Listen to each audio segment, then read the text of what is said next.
On va discuter de ce qui s'est passé récemment. Et ce qui s'est passé récemment, il y a à peu près une semaine maintenant, c'est l'Evo. Donc on va majoritairement parler de l'Evo et de ce qui s'est passé là-bas. Forcément, c'est l'événement le plus grand de l'année en matière de FGC de jeux de combat. Donc on va en parler un petit peu plus en détail, sachant qu'il y a beaucoup de choses à dire et des choses qui nous concernent directement nous, la scène française et la scène francophone. Donc c'est pas mal et on va commencer tranquillement. Alors, déjà, j'ai oublié de vous mettre l'écran. Voilà. Le beau site. En plus, on a récupéré des modérateurs, donc ça va alléger mon travail, ce qui est très bien. On va encore plus travailler pour faire en sorte que ce subreddit soit encore plus accueillant et soit encore plus euh, attrayant pour les gens à discuter sur le sujet. Sur les nombres de sujets qu'ils veulent d'ailleurs.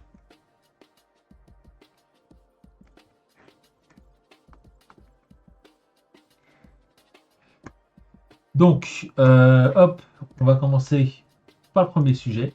Ça, c'était avant l'Evo. Hein. Évidemment, dans les sujets qui parlent de l'Evo, on va en parler un petit peu plus tard. Quelqu'un qui pense que un hypothétique MVC4 ou MVC5, hein, selon si vous considérez Marvel vs. Capcom Infinite comme un épisode canonique de la série ou non, should go back, donc il devrait revenir en sprite et il prend l'exemple de Shredder's Revenge, le jeu Tortue Ninja, pour citer ça comme exemple. C'est cool comme idée, mais c'est une fausse bonne idée. Le problème avec ça, c'est que l'intégralité des machines qui existent maintenant en jeux vidéo, que ce soit les PC, les consoles ou peu importe, vont avoir ils ont tous d'ailleurs, depuis maintenant pratiquement plus de 20 ans, des processeurs et des cartes graphiques qui sont dédiés à calculer la 3D. Donc, pour la machine, c'est bien plus simple de calculer donc des formes géométriques et des polygones plutôt que des sprites et plutôt que des images 2D. Parce que les anciennes machines, les anciennes bornes, oui, ils étaient dédiés à la 2D, parce qu'ils faisaient que ça. Mais les nouvelles machines, surtout depuis la Dreamcast et depuis la Saturn, forcément, et depuis la PlayStation et depuis la 64, etc., sont dédiées à la 3D. Donc, faut comprendre que la plupart des nouvelles machines, enfin toutes les nouvelles machines sont dédiées à la 3D. On peut toujours faire comme Xrd, à savoir un effet 2D, mais sur une présentation 3D. Ça, c'est possible. Mais du pur 3D, ça va être compliqué. Le BlazBlue, par exemple, est un jeu qui utilise des sprites en 2D pour les personnages, mais tout le reste est en 3D. Que ce soit les animations des pouvoirs des personnages, les stages, tout le reste est en 2D. Je crois même que les barres de vie et les HUD sont en 3D aussi. Donc, c'est dire en fait l'importance de la 3D dans les nouvelles consoles. Et là, on va me citer, mais pourtant c'est ton jeu préféré, Skullgirls, lui il est entièrement en 2D. Alors, Skullgirls génère de la 2D via un set de sprites. En fait, c'est comme si le jeu calculait 4 sprites et qu'il les collait en fait en même temps. Parce que le moteur du jeu qui est utilisé est un moteur 3D. Ça reste un moteur 3D. Les stages, comme dans BlazBlue, sont en 3D. Il y a des images dans les stages qui sont en 2D, mais comme dans BlazBlue, tous les stages sont dédiés en 3D. On peut sélectionner un mode 2D, d'ailleurs, dans le jeu, pour baisser un peu la qualité du jeu et rendre possible le fait de jouer au jeu sur des consoles un petit peu moins petites, un petit peu moins puissantes. Que ce soit des consoles de jeu comme la Vita par exemple qui avait ce mode ou des PC peu puissants. Ça c'était utile pour eux. Mais c'est une technologie que personne ne fait parce qu'au niveau coût et finance et au niveau expertise, c'est bien plus simple de travailler avec de la 3D plutôt que de travailler avec de la 2D. Donc fausse bonne idée, S'il y a un MVC4 ou un MVC5, il sera en 3D. Il n'y a aucune raison pour laquelle le passage de la 3D entre MVC2 d'ailleurs, MVC2 a des stages en 3D, donc c'était déjà le cas. MVC2 a basiquement MVC2 et CVS2 ont basiquement démarré ce que BlazBlue fera quelque chose comme 8 ans, enfin, ouais, 8 ans, non, 5 ans plus tard. Donc ça explique tout ça. C'est une fausse bonne idée, mais ça reste quand même une bonne idée. C'est toujours cool, les graphismes un peu à l'ancienne, les 3D, etc. Et c'est pareil pour Tortue Ninja, Shredder's Revenge. Le stage est de manière évidente en 3D. Et ça, c'est quand même intéressant de le pointer. Turning Center, un nouveau personnage qui a été annoncé. Il a été annoncé avant l'Evo, ce qui est rare. Généralement, les persos qui sortent de ce genre vont attendre un petit peu l'Evo. On sait que le jeu sera fait en collaboration avec Arc System, qui travaille avec Gatling, qui a fait euh, DBFZ, comme on l'a parlé la dernière fois, hein, DBFZ et Marvel vs Capcom 3. Le jeu a l'air de énormément ressembler à du gameplay à la Marvel vs Capcom 3, surtout ces animations-là, les animations de team, qui sont extrêmement similaires aux animations d'intro de combat qu'avait MBC3. Donc, tout ce qui est effets supplémentaires, les effets des super, avec la colorisation bleue là juste derrière, en background, etc. C'est directement pris de ce qu'on connaît déjà avec MBC3. Donc, c'est pas si étonnant que ça. Voilà, donc c'est le trailer de Hunter x Hunter. Beaucoup de gens attendent le jeu, beaucoup de gens trouvent que le jeu est un peu moche pour ce que c'est. Bon, on verra après sa popularité dans la scène, s'il y en a une, parce qu'il y a beaucoup de fans de Hunter x Hunter, que ce soit aux États-Unis comme en Europe et surtout en France. Donc moi, ça ne m'étonnerait pas qu'il y ait une petite scène là-dessus et que beaucoup de gens attendent ce jeu pour pouvoir le doser. Alors, ça c'est curieux comme news, parce qu'on s'y attend pas. Mais Valve a plus ou moins développé son jeu de combat. Alors, il y a énormément de dégâts. Comme on voit, c'est du 2X hein, presque. C'est un mini-jeu. Hein. C'est un mini-jeu qui n'a que 5 personnages. C'est juste pour un peu déconner. Je ne sais pas si c'est une directe réponse à ce qu'a fait à ce que fait l'heure actuelle donc Riot avec DXKO. Ça peut être une réponse, ça peut être un petit haha du côté de la team de Valve, mais je pense pas que ce sera plus que ça. La chose va rester en mini-jeu, surtout que c'est très saccadé. Il n'y a pas beaucoup d'animation, ce genre de choses. Ah, un dragon, c'est marrant. Bon, ben, ce genre de choses-là vont pas, à mon avis, mener à un jeu comme DSKO. Salut, Ayao. Mais maintenant, il existe un mode fait par Valve qui est un mini-jeu de combat dans Dota 2. Voilà.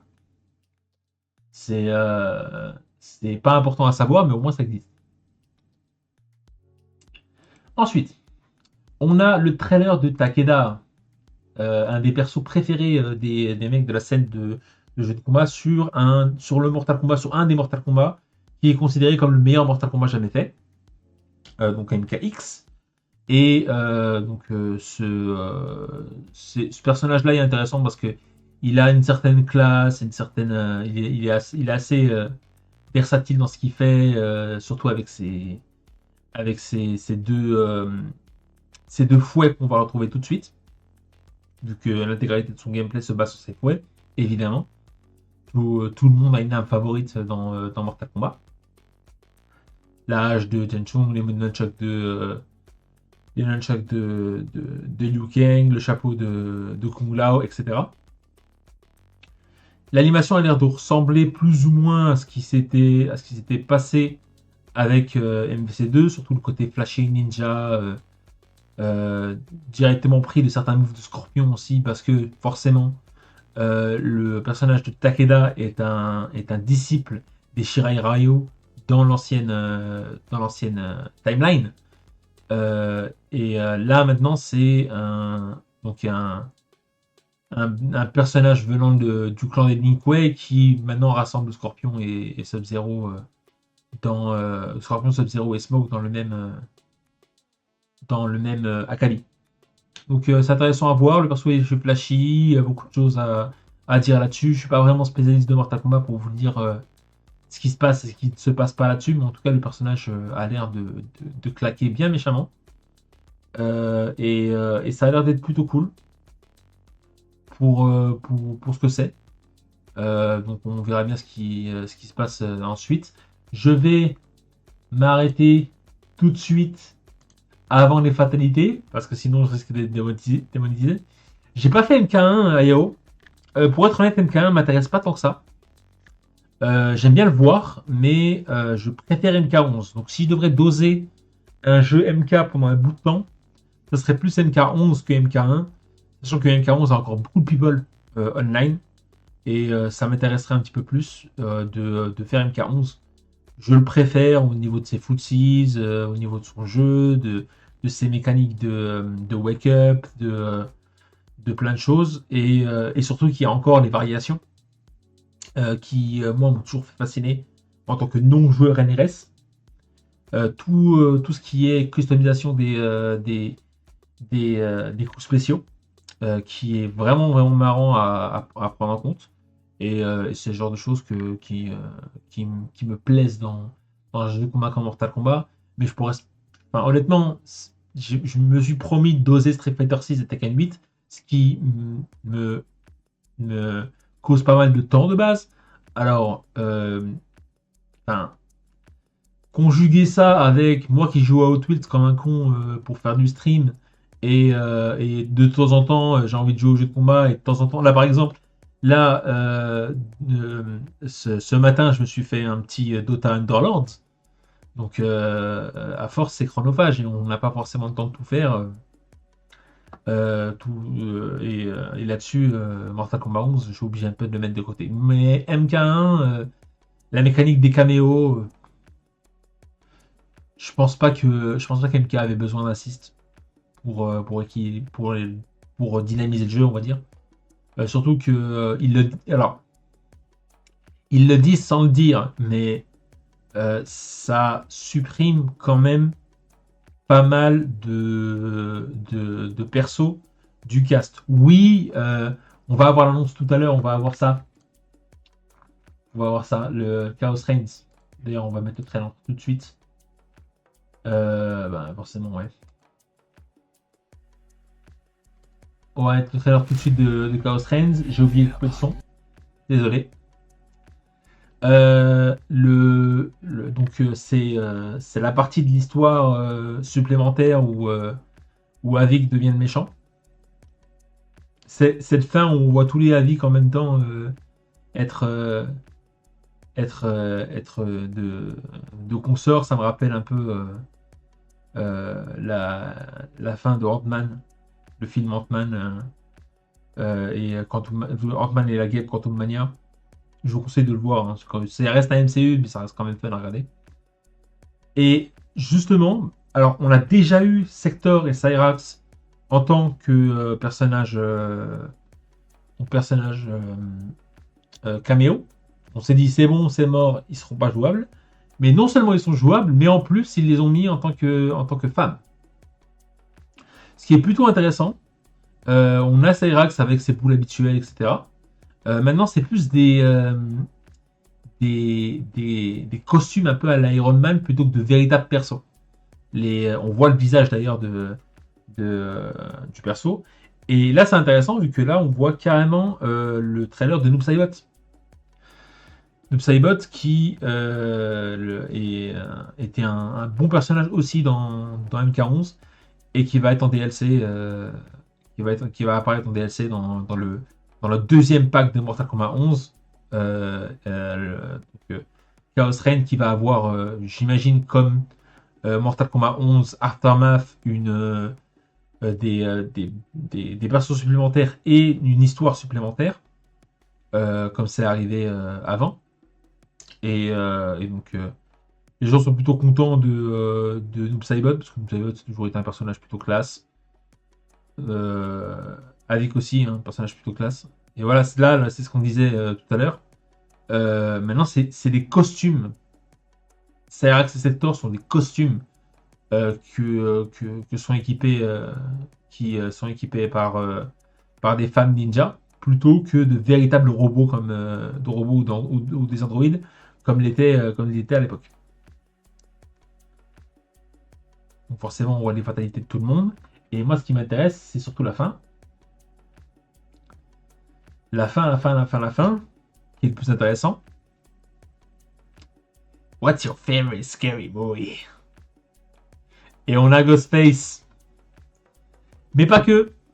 Parce qu'on a aussi T-1000. Et derrière, on a Conan le Barbare.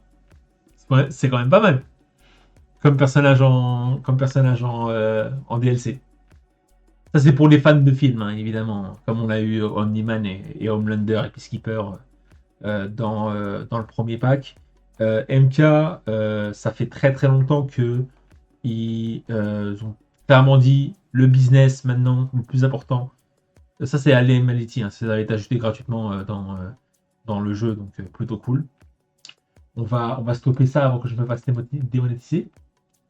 Mais voilà, c'est plutôt cool. Les Animality sont de retour. Il y aura des personnages supplémentaires. Et comme le pack précédent, il y aura 3 guests avec 3 fans favorites des jeux Mortal Kombat précédents. Donc qui seront les 2 robots Sector et Cyrax, qui sont aussi d'ailleurs toujours jouables en tant que caméo. Donc on pourra peut-être avoir un Cyrax et un Sector en tournoi, sachant qu'on a déjà eu un Sub-Zero. Toujours intéressant à voir. Et puis ça mérite quand même d'être dit. Alors, ça je l'ai pris parce que c'est plutôt intéressant. Il parle du voice chat. Dans les FPS, dans les MOBA, dans tous les jeux par équipe, tous les gros jeux existentiels, il y a soit des serveurs Discord pour pouvoir coordonner ces attaques, soit directement le voice chat dans le jeu. Sachant que il y a pas mal de jeux par équipe. Je parlerai de jeux par équipe parce que c'est dit aussi dans les commentaires. Il y a pas mal de jeux par équipe qui n'ont pas de voice chat. Par exemple, Mortal Kombat. Mario Kart, c'est MK, hein, c'est pour ça que j'ai confondu. Mario Kart qui fait des tournois en 6v6 et des tournois et des ligues en 6v6 et qui utilise Discord évidemment parce qu'il n'y a pas de voice chat sur la Switch. C'est pareil pour Splatoon. Donc ça a une importance générale dans tous les e-sports qui existent. Mais voilà que ces vieux cons de la LGC n'aiment pas ça et le désactivent à chaque fois ou sont très contents quand un jeu n'est pas shippé avec du voice chat. Donc, c'est intéressant ça. Pourquoi est-ce que c'est le cas? Pourquoi est-ce que c'est le cas et est-ce que ça va être d'une manière générale une plaie dans l'existence des joueurs online de jeux de combat, sachant que Mortal Kombat laisse le voice chat sans aucun problème, mais dans d'autres jeux plus populaires comme Tekken ou Street Fighter, il n'y a pas forcément de voice chat. Donc pourquoi ça? L'une des réponses qui a été apportée, c'est que le fait de laisser les micros, ce n'est pas nécessaire, et ça amène généralement de la toxicité en plus. Quand je dis en plus, c'est maintenant dans tous les jeux où on peut se permettre d'avoir du multijoueur, quelqu'un qui fait bas, qui spam bas plusieurs fois, c'est un mec qui teabag et c'est considéré comme un manque de respect vis-à-vis de l'autre joueur. Et avec du voice chat, ça risque d'amplifier encore plus le côté toxique de la scène online. Ce que personne n'a envie d'avoir autour de la FGC. On pourrait se dire, oui, mais on utilise Discord. Mais Discord, c'est pas pareil. On l'utilise à plusieurs. On fait des groupes de potes. On invite que les potes. On fait pas mal de choses dans ce genre. Moi, ça m'arrive très fréquemment de jouer avec le micro ouvert quand je suis sur Discord et quand je suis connecté à un jeu de combat. Mais c'est tout en fait. Ça ne me viendrait pas à l'idée de, euh, de jouer online et de directement parler à mon adversaire. Pour lui dire quoi, en fait. Et c'est ça le problème un petit peu toxique du genre. Euh, Personnellement, je suis un comment expliquer ça euh, Moi, quand quelqu'un me fait une belle phase, je lui dis bien joué. Et j'aimerais bien dire à un mec que je connais absolument pas, ni l'aide ni la online, qu'il a bien joué sur ce coup. Parce que c'est toujours mieux que oh là là, t'es un sacré spammer, arrête de faire ça, t'es anti-jeu, t'es un connard, là là là. Ou d'autres joyeusetés online. Et encore, j'ai même pas mentionné le racisme et l'homophobie que ça peut avoir. Donc, ça m'est jamais venu à l'esprit, mais j'aimerais bien le faire. Et je le spam souvent, moi, ce terme-là. Bien joué, bien joué, bien joué, bien joué. Je sais que parfois, ça a agacé les mecs avec qui j'ai joué offline. Donc, voilà, est-ce qu'on a besoin réellement de parler Alors, ce qui, le revers de la médaille derrière, c'est que c'est plus difficile de socialiser dans un jeu de combat qui n'a pas de voice chat plutôt que dans un jeu de combat qui en a un. Parce que si t'as bien aimé ton adversaire et que t'as envie de faire un FT plus long, c'est plus facile sur Mortal Kombat de lui dire hey, ça se dit, on se retrouve dans un lobby et on fait un vrai défi plutôt que le FT3 de merde qu'on vient de faire, et on fait un vrai FT10 ou un vrai FT15 plutôt que j'ai fait mon FT3, c'est bon, je me cache, j'en ai rien à foutre du nom. Et c'est un peu ce que j'aime pas dans l'online, dans le fait de jouer online en rank, c'est que maintenant les joueurs sont devenus des, des gens sans visage. Un peu comme des CPU ou des bots. On n'en a rien à foutre de ce qu'il fait ou de comment il joue ou de qui il est ou autre. Il n'y a pas de serrage de main, il y a pas, enfin, il y a peut-être un GG, un GLHF qui est sorti hors de son contexte, mais généralement il n'y a rien qui se passe. Et c'est un peu dommage parce que ça transforme un peu la scène en quelque chose de moins vivant que ce qu'on peut avoir en tournoi offline ou en scène locale. Donc c'est un peu intéressant. Ouais, voilà, il y a des jeux qui l'ont, comme apparemment les lobbies de Dead or Alive les ont. Mortal Kombat, comme je l'avais mentionné tout à l'heure, Street et Tekken les ont pas. Guilty Gear non plus. Tekken et Guilty Gear ont décidé plutôt de passer par le lobby. Les fameux lobbies où on a son petit personnage qui se balade un peu partout dans un lobby et on peut jouer en mode salle d'arcade en se plaçant sur une borne en attendant son adversaire, plutôt que du voice chat. Voilà. C'est une façon comme une autre de voir les choses. Encore une annonce pré-Evo. Il y a un trailer qui est sorti, mais ça sert à rien de le montrer. La sortie de Vice et Mature dans KOF 15. Dans ma tête, je me suis dit, yes, ils ont pas abandonné KOF 15. Yes, on va avoir des nouveaux persos sur KOF 15. C'est pas parce qu'ils font Garou City of the Wolves, Garou Densetsu, donc Fatal Fury City of the Wolves, qu'ils devraient complètement cesser le travail qui est fait sur KOF 15. Moi, je suis très très satisfait de ça. Et ça m'enjaille. Donc ça veut dire qu'on aura des patchs, donc ça veut dire qu'on aura du nouveau contenu. Le petit problème que j'ai là-dessus, c'est la date de sortie. Décembre 2024. Ça a été annoncé mi-janvier et on va attendre jusqu'à décembre pour avoir Vice et Mature qui, Vice et mature, c'est comme Yun et Yang. Dès que t'as fait un perso, t'as fait l'autre. Il y a juste du retravail à faire, mais en soi, les personnages sont dans le jeu, très faciles à faire, vu que il suffit de faire un personnage et après adapter les coups en fonction de qui est, de qui est Vice et qui est mature. Oui, Vice, c'est un personnage complètement différent de mature en gameplay, mais ça n'empêche pas que ça reste deux personnages qui sont extrêmement sensibles l'un l'autre et qui se correspondent l'un l'autre très facilement. Donc voilà, on va avoir Vice mature, on va les avoir avec Rugal.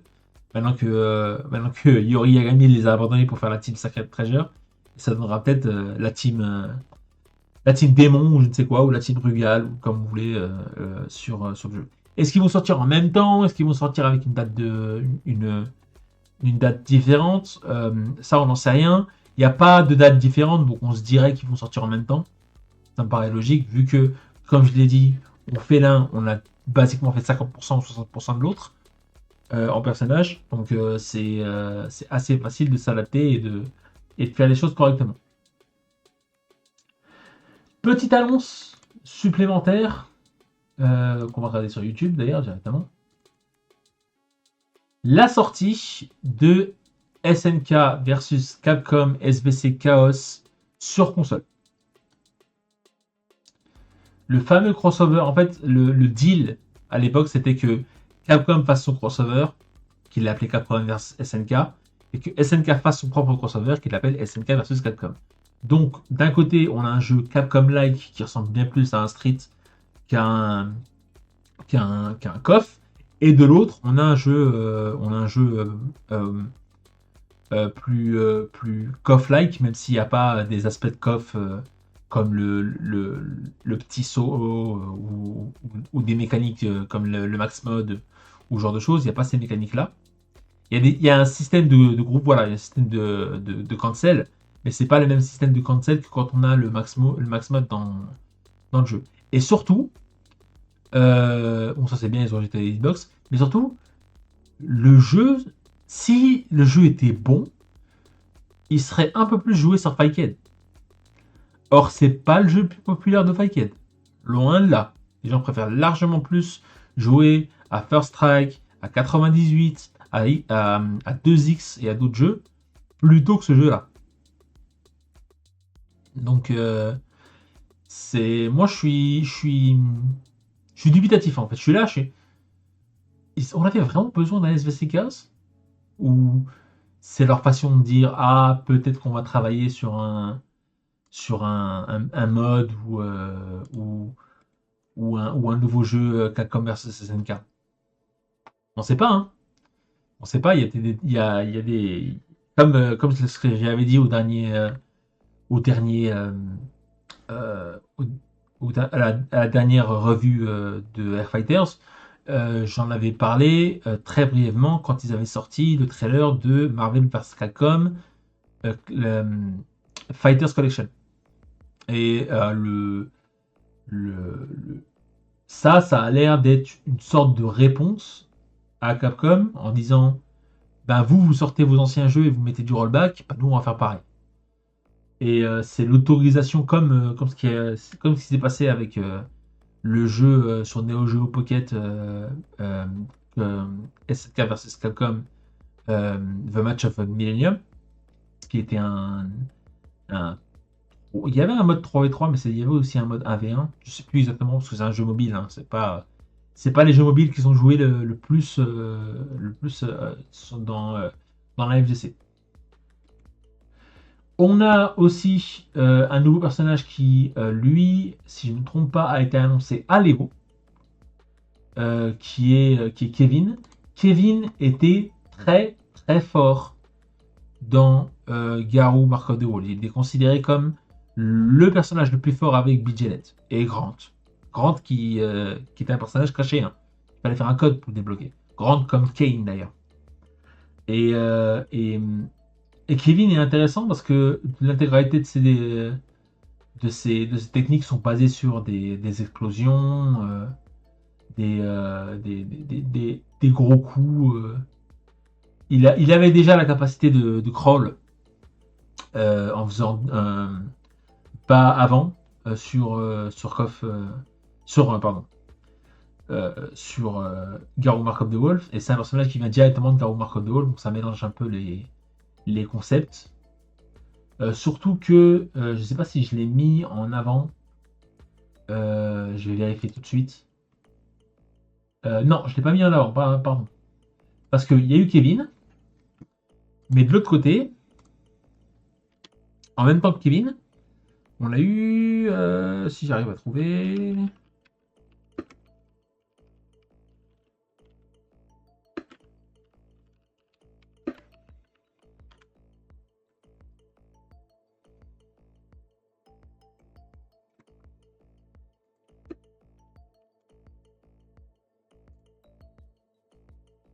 Hop. Désolé, hein, j'avais pas prévu ça à l'avance. Boum. Et boum. On a Billy Kane. Est-ce que je suis hypé par City of the Wolves? Je vais l'acheter. Je vais jouer avec mes potes. Ça va être vachement cool. Mais on est en France. Et vu le peu de gens qu'il y a dans des scènes offline sur KOF 15, je ne vois pas City of the Wolves marcher plus que KOF 15. Je dis pas que c'est un mauvais jeu. Je dis pas qu'il y a des lacunes du côté de SNK. Il n'y en a pas. C'est juste que en France, spécifiquement en France, j'ai pas l'impression qu'on va avoir une grosse scène du jeu. Moi, je pense aussi, et j'espère d'ailleurs, que le jeu va être présent à l'Evo France. On va parler de l'Evo France tout à l'heure, donc autant de citer maintenant. J'espère que le jeu sera présent à l'Evo France, donc à Nice, histoire d'y jouer, histoire de préparer le tournoi et de jouer avec des potes et de devenir un petit peu plus fort et d'avoir un jeu fun à jouer plutôt que jouer de manière à vitam aeternam au même jeu sorti par Capcom et aux jeux sortis par Capcom et par Bandai Namco. Donc c'est toujours intéressant de voir SNK un petit peu montrer les muscles et, euh, et rehausser son budget pour pouvoir avoir un truc intéressant. Je préviens tout de suite, j'espère qu'il y a du cross-platform là-dedans parce que je le prends sur Xbox. Moi, j'ai ma Xbox à rentabiliser, je le prends sur Xbox, mon stick marche parfaitement. J'ai pas de problème avec le stick pour l'instant. On croise les doigts. J'ai pas de problème avec mon stick Brook, donc je vais l'acheter sur Xbox. C'est cool pour Billy Kane, parce que c'est un personnage plutôt stylé. Il y a beaucoup de gens qui n'aiment pas son nouveau design. Qu'il est plus le bandana et qu'il est plus le style qu'il avait avant. Et je suis là, je suis pas dégueulasse ce mauvais design quand même. Enfin, c'est pas un mauvais design justement. Il est pas, je le trouve pas méga attrayant, mais je le trouve pas complètement nul non plus. Puis c'est cool de voir Billy Kane dans un jeu solo sans qu'il dépende de Guise. À se battre aux côtés de Terry Bogard et des personnages de Garou. Donc moi j'aime bien. Est-ce que je suis hypé? Oui. Mais je suis pas épais pour la scène compétitive. J'espère qu'il y a une scène compétitive au moins sur Paris. Mais vu comment on traite KOF 15, honnêtement, je suis pas confiant. On verra bien ce que ça donne, mais je suis pas méga confiant de ce que c'est. Une scène qui n'est pas dosée en France, mais qui aurait le mérite de l'être, mais c'est pas grave parce qu'on joue quand même via online. Il y a du rollback dedans, donc on peut toujours se rencontrer sur Discord et faire des matchs. C'est Underlight Inverse 2. Et ils ont annoncé un nouveau personnage. Moi, il m'a fait rappeler Zatanna dans Injustice 1. Et aussi un chapeau haute forme et les tours de magie et autres, mais le personnage est encore plus dingos parce que déjà sa tête fait flipper. Et de l'autre côté, elle a des pouvoirs basés sur les os et des crânes, des os. Et elle a l'air très forte. En fait, ça me fait penser à Hilda. On voit d'ailleurs se faire défoncer. Parce que j'ai l'impression qu'elle a l'air vraiment basée sur les coups à haute portée en fait. Et c'est plutôt marrant de voir ce genre de personnage là, sachant que Ce jeu, ce jeu est plutôt mid-range, on va dire, sur la plupart des persos, et pas high range comme Hilda et Yuzuki. Donc voilà, on a un nouveau personnage Yuzuki qui a l'air d'être vachement intéressant. Donc ça a le mérite d'être dit et ça a le mérite aussi de faire vivre un jeu qui mérite complètement d'être joué, qui est Underlight in Mirror 2. Moi, je sais pas pourquoi ils ont annoncé Izumi et Ogre. Je sais pas du tout leur gameplay. Euh, moi, quand je joue à Underlight in Birth avec mes potes, je me fais tout le temps défoncer et ça m'énerve. Il y a des jeux où je comprends que je me fais défoncer et ça m'énerve pas tant que ça. Mais ce jeu-là, j'ai envie de péter mon stick contre le sol. Je sais pas pourquoi. C'est trop curieux. Peut-être que je me donne trop d'efforts ou je sais pas. Je vais pas dire pourquoi est-ce que je m'énerve sur ce jeu alors que je m'énerve sur aucun autre. Donc bon. Mais le jeu a l'air plutôt cool à regarder euh, et en plus elle sort bien plus tôt que ce que les gens allaient anticiper. Donc c'est pas mal. Là on a un débat intéressant. Là on a un débat intéressant. Est-ce que Shaoai, le vainqueur de l'Evo Japan en 2023, de l'Evo Japan en 2024 sur KOF 15, de l'Evo normal sur KOF 15, arrivé 9e sur Street Fighter 6 à l'Evo, donc au port du top 8, même s'il n'y avait pas de top 8, 7e sur SF6 à l'Evo, est-ce que ce serait pas un des, si ce n'est le meilleur joueur du monde? Il y a les Américains qui vont me hurler dans les oreilles en disant ah là là, et où t'oublies Sonic Fox, il a gagné 7 Evo, il est trop fort Sonic Fox, il est bien plus fort que Shaoai. En fait, c'est difficile à décrire parce que ils jouent pas sur les mêmes jeux. Donc on peut pas vraiment. Et puis il y a Arslan H aussi d'un coup, qui gagne 5 Evo de suite. Ça aussi, hein, ça aurait le mérite de le désigner en tant que joueur de jeu de combat le plus fort. Mais ça veut pas dire grand chose parce qu'il joue sur des jeux différents. C'est comme pour Justin Monk qui est à juste titre cité pas mal de fois comme un des, si ce n'est le meilleur joueur du monde, parce qu'il a gagné des tas d'Evo à l'époque de Marvel vs Capcom et de Street Fighter 3 Strike. Donc ça a le mérite quand même d'être cité. Mais voilà, c'est ce genre de choses qui sont intéressants. D'ailleurs, je l'ai pas mentionné, mais ils ont reçu un titre honorifique à, à l'Evo 2024 pour une performance long time grâce au moment 37 de l'Evo, le Daigo Paris, qui est toujours d'ailleurs je pense que c'est la vidéo virale la plus regardée qui est enfin concernée par la FGC, hein, je parle. La vidéo virale la plus regardée au monde. La vidéo FGC, on va dire. La vidéo FGC la vidéo virale FGC la plus regardée au monde. Voilà. Je pense que c'est plutôt ça. Je pense que c'est plutôt ça. Je suis pas 100% parce qu'il y a pas mal de vidéos qui ont fait le détour, mais je pense que c'est la vidéo la plus regardée. Donc voilà. On a du gameplay sur version Ira. Pourquoi est-ce que j'ai pas. Attends. On va en parler après de toute façon. Versusia, qui est un personnage de Grand Blue Fantasy. Pardon pour le son.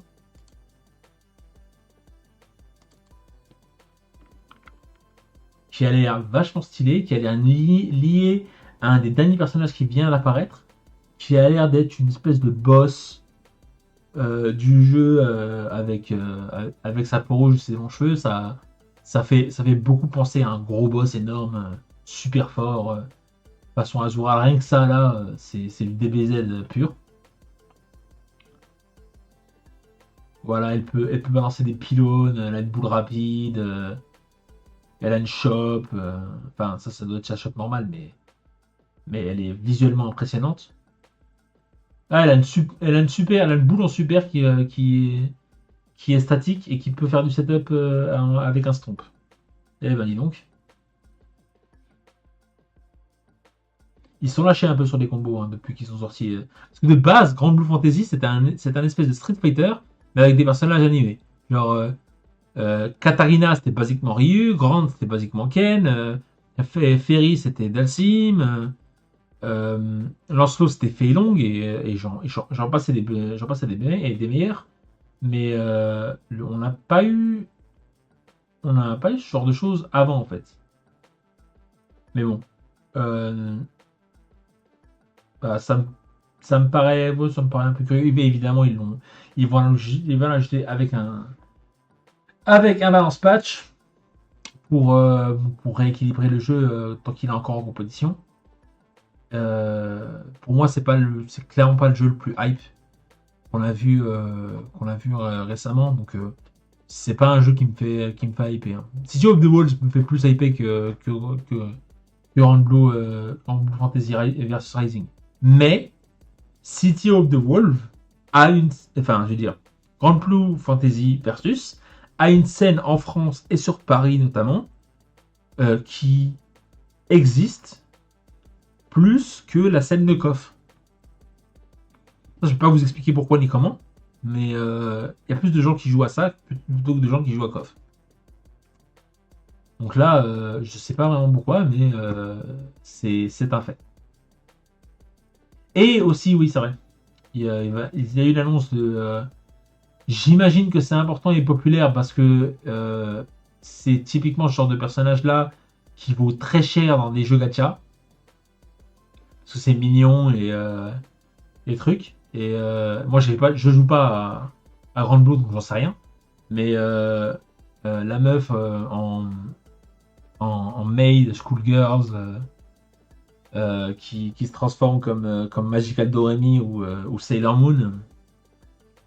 Ça risque de faire ramener pas mal de pognon à la compagnie. Hein. Donc, ils annoncent un Season Pass 2 avec forcément Vikala et Versusia. Mais est-ce qu'il y aura un personnage en plus? Ça, on ne le sait pas.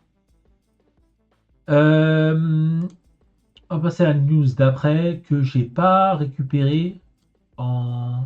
Ça, on en a parlé de toute façon, plein de gens en ont parlé, donc autant le montrer. Le grand retour d'Eihachi Mishima. J'ai un très bon pote qui me soutient à fond dans les commentaires sur YouTube de ces vidéos-là, qui arrêtait pas de me dire hey, Heihachi va revenir, ça va être trop fort, moi j'attends mon perso, Heihachi est trop fort, machin, machin. Et je dis, mais Heihachi il est mort. Il est mort à la fin de Tekken 7 et il a été remplacé par Reina. Donc ça n'a pas de sens. Pourquoi mettre Heihachi encore dans le jeu? Et je me suis complètement gouré, parce que non seulement M. Bison est revenu alors qu'il est censé être mort, donc dictateur dans Street Fighter, mais en plus derrière, il ramène Heihachi dans le même délire, et il décide de ramener Heihachi dans le jeu à nouveau. Quoi. Ce qui me fascine, et en même temps me fait comprendre, mais waouh, enfin, tout pour un perso à l'ancienne, c'est Yao. Les fans sont prêts à tout bouffer pour avoir un autre perso à l'ancienne qui revient dans le jeu. Moi, je pensais qu'on allait tourner à la page de DHI, mais c'est toujours pas le cas. Hein. C'est toujours pas le cas. Mais bon. En tout cas, ça me paraît que. Enfin, on l'a un peu décrit comme un des personnages les plus forts qui existent, donc ça m'étonne pas trop que dans la saga de Tekken, il ne meurt pas, mais il a été jeté d'un volcan, quoi. Merde. À moins il y ait un minimum de cohérence dans votre histoire. Ou alors, est-ce qu'on la regarde pour l'histoire C'est tout là est le délire.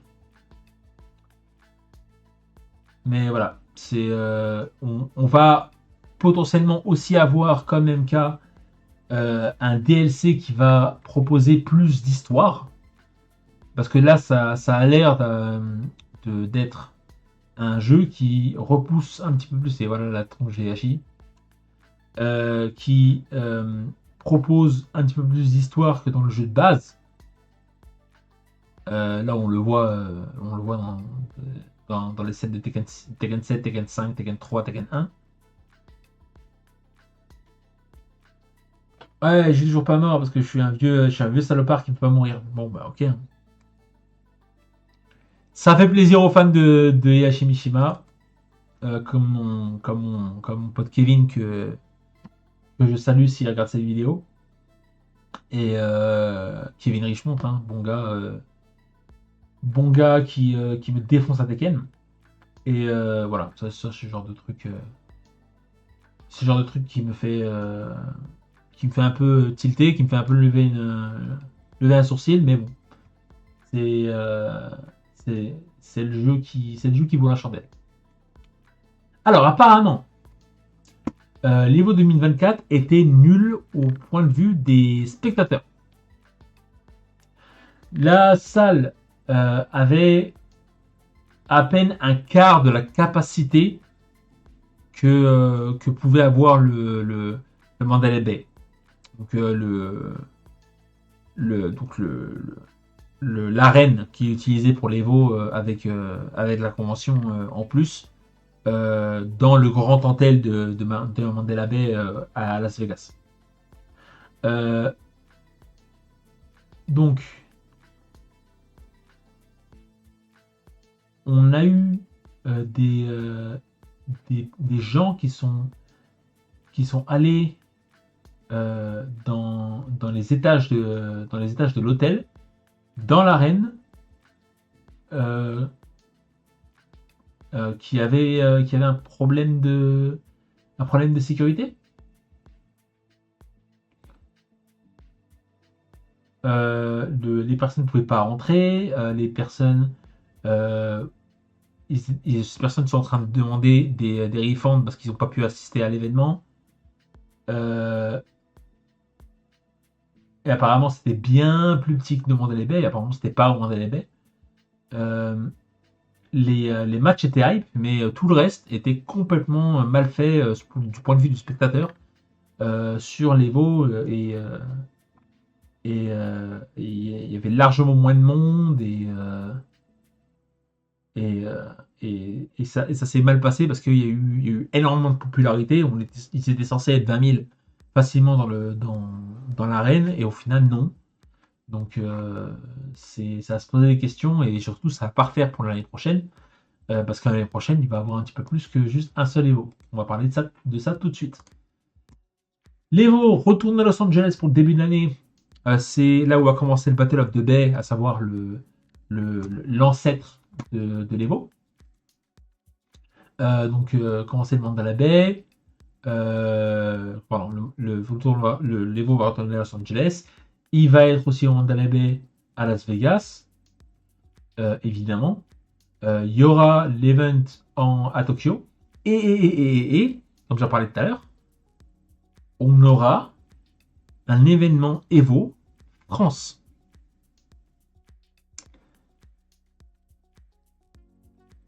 C'est gros, hein, c'est énorme.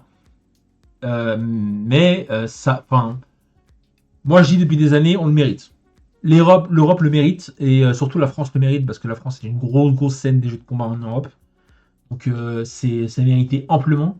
J'aurais bien aimé que ce soit un événement qui n'est pas organisé par l'Evo, qui devienne aussi gros que l'Evo, comme l'UFA ou le Mix-Up ou le Versus Fighting à Birmingham en Grande-Bretagne ou des tournois le Headstomper, enfin bref, plein de tournois en Europe. J'aurais bien aimé qu'ils grossissent un petit peu plus. Mais au final, non, on va avoir l'Evo. De toute façon, ça a été annoncé dès le départ, ça va être organisé en partie par Webedia. Donc toutes les stars françaises du jeu de baston, de Genius à TPK, en passant par Ken Bogard et, euh, Cell et d'autres personnalités de ce genre, Reza, j'en oublie plein, hein, eBay, vont être là et vont dynamiser le truc. La première question que beaucoup de gens se disent, c'est est-ce que ça va être le retour de Smash Bros à l'Evo? Et je me dis, ouais, il y a une chance. Hein. Il y a beaucoup de Smashers qui disent non, on n'a aucune chance, c'est mort. Mais moi, je suis du genre à croire que ouais. Hein. Si c'est fait par Webedia et si des mecs comme TPK et Foster qui vont être qui sont déjà des personnalités de Webedia, des personnalités connues, embauchés par Webedia et qu'ils ont leur mot à dire, bah, il y a de bonnes chances que Smash Bros revienne à l'Evo. Peut-être exclusivement pour cet event, mais il y a de grandes chances. Sachant que d'un point de vue purement monétaire, ce serait un manque à gagner énorme de ne pas mettre la scène Smash. Moi je le dis, hein, la scène Smash ce n'est pas la FGC, c'est pas la même chose. Mais l'Evo non plus. L'Evo, c'est une convention des jeux de combat. Ce n'est plus. Alors, ça l'était avant, et c'est comme ça que ça s'est démocratisé, mais ce n'est plus un événement communautaire. C'est un événement. C'est un événement. C'est une Japan Expo. Voilà. C'est une Japan Expo, c'est un Anime Expo, c'est une Paris Manga, c'est ça, en fait. C'est ce genre de choses. Évidemment qu'il y a grosse phase communautaire qui existe dans ce genre d'événement, comme il existe à la Japan Expo et à Paris Manga et consorts. Mais ce n'est pas la même chose qu'un tournoi comme le Mix-Up qui est entièrement dédié pour et par sa communauté. Une convention de jeux de combat, comme on voit une convention une convention. Bah, par exemple, le Supernova, qui était l'ancien Super Smash Con, était une convention, et toujours une convention de Smash Bros. Plus qu'un tournoi communautaire. Il faut bien faire la différence entre ça et autres. Donc d'un point de vue monétaire et pour l'argent, ça ne m'étonnerait absolument pas qu'il y ait un retour de Smash Bros à l'Evo. Genre zéro. Je serais pas du tout étonné. Et ils ont annoncé un Evo Singapour qui remplacerait l'Evo de Nice. Donc ça veut dire que l'Evo France ou l'Evo Europe, on n'aurait pas forcément un événement tous les ans. Ce qui est en même temps dommage et justifié. Mais voilà quoi, c'est la ville de Nice. Aussi, d'ailleurs, avant que j'oublie,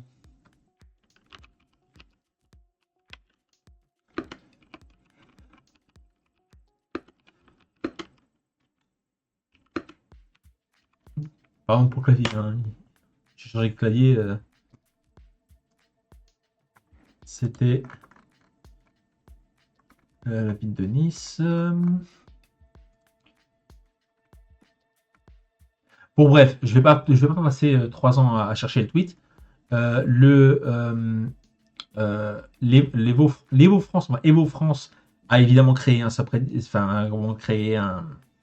un compte sur Twitter ou X comme vous voulez. Et ce compte là et cette vidéo là, vidéo d'ailleurs qui a été directement, la vidéo on peut la voir hein, cette vidéo là. Je crois que je l'ai trouvée tout à l'heure. La première chose qu'on voit de la vidéo, je vais couper le son aussi, c'est TPK. Et la deuxième chose, c'est. Où est-ce qu'il est? Voilà, c'est Ken Moga. Donc ça veut dire qu'on va avoir une application énorme de Webedia dans cette convention-là qui est dédiée à Nice. Et derrière, on a la réponse de Christian Estrosi et de Emmanuel Macron, qui moi, on pensait tous qu'il était pas mal occupé maintenant, qui ont tous les deux balancé des tweets en disant c'est une force nationale, c'est balèze, l'Evo qui est un grand tournoi de jeux de combat, a enfin une épreuve française, ça veut dire que voilà, c'est le grand retour de la France dans les jeux de combat, etc. Et c'est très très intéressant de voir ça parce que non seulement il y a un point de vue financier comme tous les événements de l'Evo, mais derrière il y a un point de vue politique. Le point de vue politique, c'est de dire un événement co-organisé par une association c'était pas une association du tout d'ailleurs, c'est une entreprise. Deux entreprises étrangères, RTS et l'Evo, et une troisième entreprise qui n'est pas basée en France, qui est Webedia. C'est plus une fierté que l'UFA ou le Mix-Up, qui sont organisés entièrement par des fans par la communauté de manière gratuite pour les volontaires, etc. Donc, il y a deux poids, deux mesures. Vous voyez, on veut dire quelque chose politiquement. Ça se voit que politiquement, ça veut dire quelque chose. Ou alors, je m'en fais trop et puis je pète une durite. Mais c'est quand même intéressant de voir qu'il y a bien plus d'intérêt public et politique pour un événement étranger qui s'installe en Europe plutôt que pour un événement franco-français qui grandirait de manière organique et qui serait aussi gros qu'un événement américain. Parce que maintenant, avant, on comparait beaucoup la France au tennis. Et on disait que s'il y a un grand chelem à faire, il y aurait le CEO, Combreaker et l'Evo et d'autres tournois un petit peu dans l'année pour qu'on gagnerait et qu'on considérait comme un grand chelem. Le tennis a ça avec Roland Garros, Wimbledon, Australia Open et US Open. Qui sont dans des dates différentes et qui sont organisées de ce genre. C'est le cas c'est le cas dans pas mal de jeux, dans pas mal d'issues. Mais c'est le truc, c'est que l'Evo risque de remplacer. Oh, je t'en prie, t'inquiète, Ayo. Allez, à la prochaine.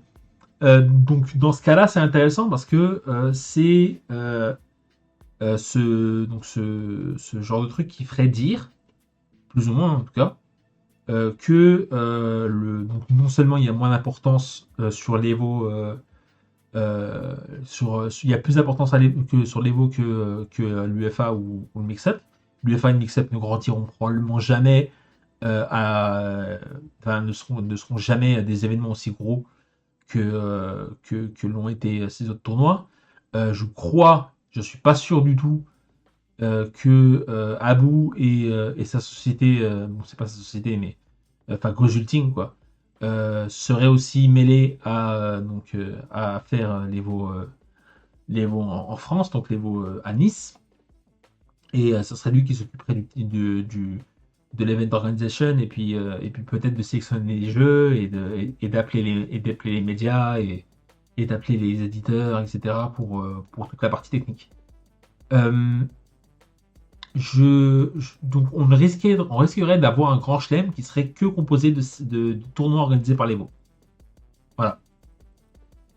Alors, si un mec comme Arslan Nash arrive à gagner les veaux de Los Angeles, alors dans l'ordre c'est Los Angeles, Tokyo, Las Vegas et Nice dans l'année 2025, il a fait le grand chelem.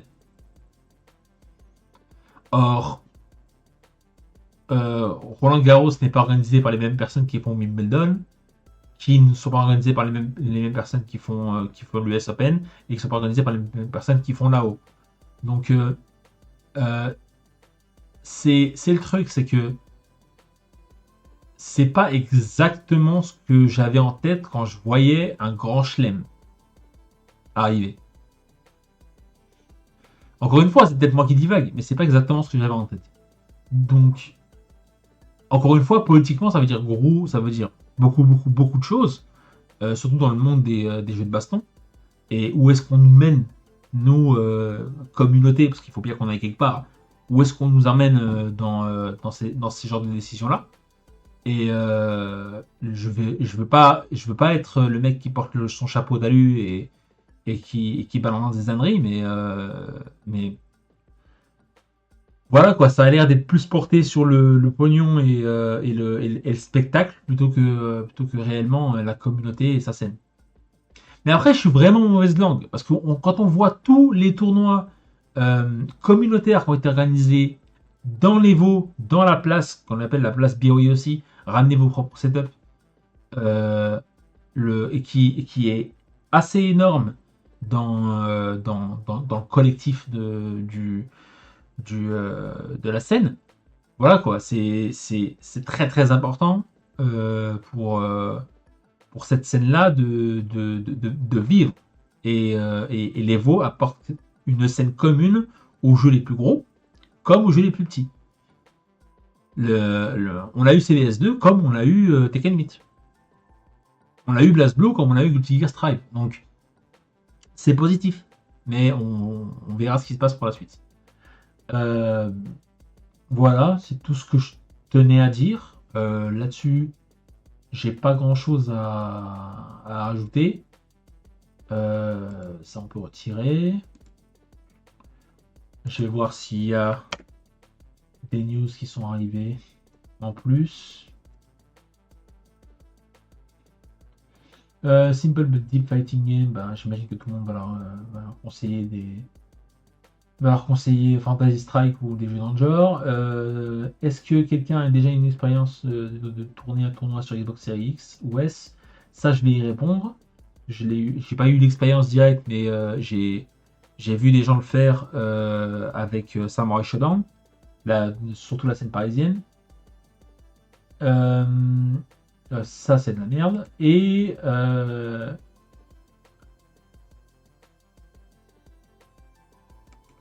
qu'est-ce que c'est ça?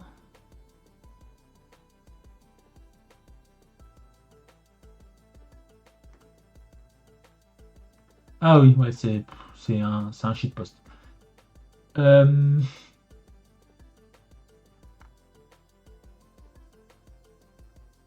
Ok, donc ça je vais y répondre plus tard. Ça, ouais, ça aussi je vais y répondre plus tard et puis on verra ce qui se passe pour la suite. Donc voilà, c'est la fin de la revue Air Fighter, la 5e revue Air Fighter déjà. Je vais en faire plus durant le mois d'août, évidemment. Et je tenais à en faire un autre en fait pendant le mois de juillet parce que l'Evo est passé et qu'il y avait beaucoup de choses à dire.